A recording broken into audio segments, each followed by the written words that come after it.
Radio. Les Français parlent au français. Je n'aime pas la blanquette de veau. Je n'aime pas la blanquette de veau. Sud Radio Berkov dans tous ses états. Je ne suis pas le seul à être dans tous mes états. Dimitri Casali et l'histoire sont dans tous leurs états, parce qu'en ce moment, l'histoire, on a vu ce qui se passe à l'éducation nationale avec Anne-Claire Rossignol, mais il y a aussi autre chose, et plus général encore, c'est cette espèce de mordillement, de rétrécissement, de givaroisation de l'histoire de France en général. Et pourquoi ? Eh bien, on essaye de pallier, et Dimitri Casali va le pallier avec quoi ? Avec le rock, avec l'East Rock. À tout de suite. Sud Radio Berkov dans tous ses états. Lanceur d'alerte. Si vous êtes parisien et si vous êtes à Paris, à l'Alhambra, au théâtre de l'Alhambra le 2 février, on présente Historock, l'histoire de France, effectivement. Sud Radio est partenaire de ce spectacle et avec vraiment beaucoup de légitimité parce que c'est un spectacle qui montre que, au fond, l'histoire, qui n'appartient pas seulement à une catégorie de gens, appartient à tout le monde et on peut le présenter de toutes les manières possibles. Et l'opérette, l'opéra, le concert et évidemment le rock'n'roll est un des instruments les plus intéressants. Il faut en tout cas rappeler que l'histoire existe. Et il faut rappeler ce que disait Adorno, tous ceux qui ne connaissent pas l'histoire et le passé sont condamnés à le revivre. Et ça nous concerne tous. Alors Dimitri Casali, donc vous présentez ce spectacle, vous êtes vous-même historien. Pourquoi Historock ? Donc vous avez été amené à vous dire, il faut faire passer le message, quoi, c'est ça ? Oui, bien sûr, certains me connaissent déjà pour mon combat. Depuis 10 ans, j'ai écrit 40 ouvrages d'histoire, des Napoléon, beaucoup de choses. Des manuels scolaires, mais je voulais aller encore plus loin dans la forme pédagogique, puisque je suis encore très présent dans les collèges et les lycées, et je suis effondré du niveau moyen des élèves en histoire. Ça devient catastrophique. Mais comment précisément vous voulez dire ? Pourquoi l'effondrement ? On n'enseigne plus comme il faudrait l'histoire. Exactement. Déjà, vous savez, on en parle sans arrêt. L'éducation nationale est sous le poids des pédagogistes depuis 20 ans. Ouais. Les nouvelles méthodes ont été catastrophiques. Et puis les réformes Najat Vallaud-Belkacem sur l'histoire lui ont porté un coup terrible. Alors effectivement, il y a eu un léger mieux avec la réforme du lycée pour que Blanquer a un peu réformé, mais quand même, le collège, c'est toujours le même programme de 2015 qui est appliqué, où par exemple, on déconseille, les inspecteurs généraux déconseillent d'enseigner Jeanne d'Arc aux professeurs parce que Jeanne d'Arc serait l'égérie du Front National. Ah donc, bon, d'accord, ouais, c'est intéressant. Donc on en est là. Alors on que est dans l'histoire, on est dans l'idéologie, quoi. On est dans l'idéologie pure. À cela, il faut rajouter l'arrivée terrible de la cancel culture et du wokisme qui nous viennent des États-Unis. Alors là, on veut déboulonner, déconstruire, brûler nos livres. Vous l'avez vu, ça arrive déjà au Canada. Ils ont déjà brûlé les livres. Et donc, l'histoire de France, puisque je parle d'histoire de France, c'est ça qui dérange. Dès que je dis que je fais un opéra rock sur l'histoire de France, tout le monde lève les boucliers et dit « Oh là là, t'as pas honte de faire un opéra rock sur l'histoire de France ». T'as pas honte, quoi, de parler de la France et de son histoire, voilà, c'est ça ? Voilà, on parlerait de l'histoire du monde, à la limite, parce qu'effectivement, l'éducation nationale en histoire, dans les programmes justement de 2008, il était écrit textuellement, il faut former nos élèves à la citoyenneté mondiale avant de les former à la citoyenneté nationale. C'est écrit noir sur blanc, ça ? En 2008, c'était écrit. Là, j'espère que ça a été. Donc, faire de nos enfants des citoyens du monde avant d'en faire des citoyens français. Mais c'est aberrant, c'est complètement stupide. Il faut d'abord partir du local, du national. Et moi, c'est vrai que je prône un récit national et non pas un roman, j'y tiens toujours, équilibré. Je prône une histoire équilibrée qui insiste sur nos racines à la fois chrétiennes et monarchiques, mais aussi laïques et républicaines. Et quand on explique ça à nos élèves, ils sont capables de mieux comprendre, de mieux assimiler l'histoire, des connaissances, des savoirs. Et aujourd'hui, on a bien vu que c'est par l'histoire que l'on forme à la citoyenneté. Si on a 87% de jeunes qui ne vont pas voter aux élections européennes, c'est parce qu'on ne sait plus leur enseigner l'histoire. Bien sûr.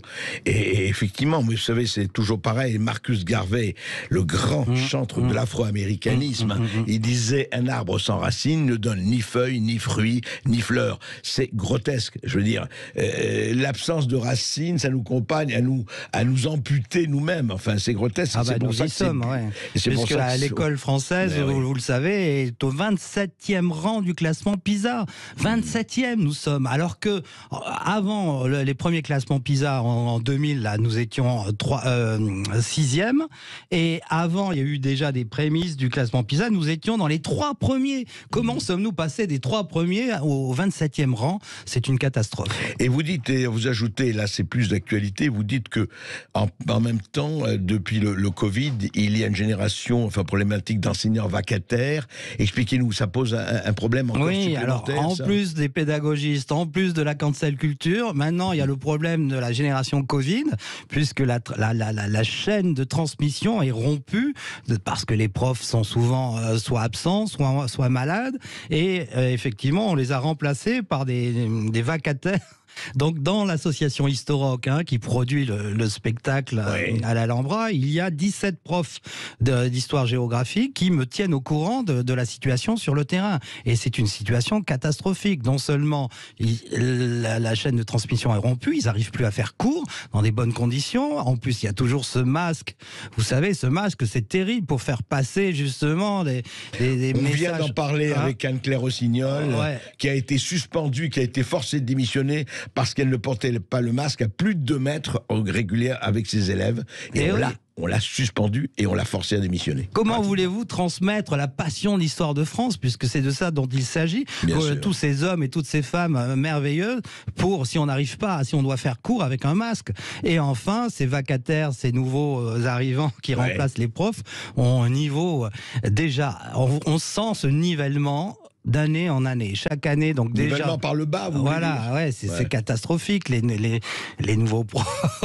Je veux pas être méchant envers mes nouveaux collègues. On peut pas généraliser, mais c'est vrai que le niveau s'effondre. Regardez, de toute façon, c'est clair. Regardez, prenez un manuel scolaire que nous avons connu, peut-être Mal et Isaac, tous les deux. Il y avait 100 pages sur Louis XIV et la France. Vous vous rendez compte? Aujourd'hui, il n'y en a plus que 6. Ah oui, d'accord. Alors, vous voyez, en 40 ans, ça a été divisé pratiquement. Et même Napoléon, ça a été rétréci. Alors Napoléon n'est plus appris, parce que là, on retombe sur la cancel culture. Oui, la cancel culture. Parce qu'il arrête Jeanne d'Arc, Napoléon. Jeanne d'Arc, Saint-Louis. Saint-Louis est interdit aussi parce que c'est le saint catholique. Il faut surtout pas insister sur les racines chrétiennes. Clovis a pratiquement disparu. Même, c'est ça, parce que c'est le sacre de Clovis, le baptême de Clovis, pardon, excusez-moi, et qui a fait que la France est devenue la fille aînée de l'Église. Et pourquoi? Comment voulez-vous expliquer la présence de 45 000 églises sur notre territoire national à nos enfants si on ne sait pas que la France était chrétienne à 100%? Non, c'est du colonialisme, ça. C'est encore laquelle fille aînée de l'Église, etc. C'est quand même hallucinant.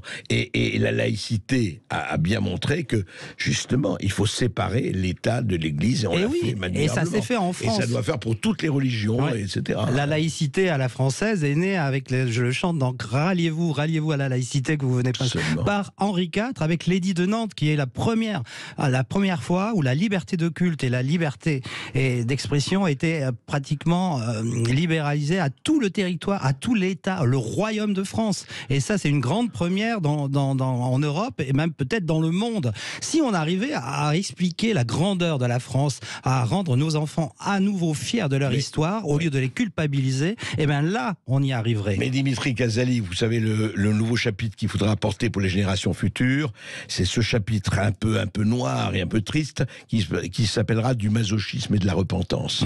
Et voilà, cette espèce... Eh bien, je voudrais, Thibaut, qu'on remette, et rendez-vous vraiment le 2 février pour tous ceux que ça intéresse, et c'est vraiment pour ce spectacle passionnant, Historoc, l'histoire de France à l'Alhambra, une chanson 18h30. De cet opéra. 18h30 à l'Alhambra, au théâtre de l'Alhambra à Paris. Napoléon III y a mis toute son âme pour vous donner un Paris inoubliable.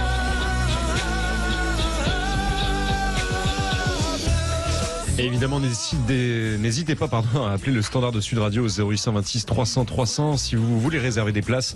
Et vous pouvez évidemment réserver des places sur le site de l'Alhambra History Rock, l'histoire de France.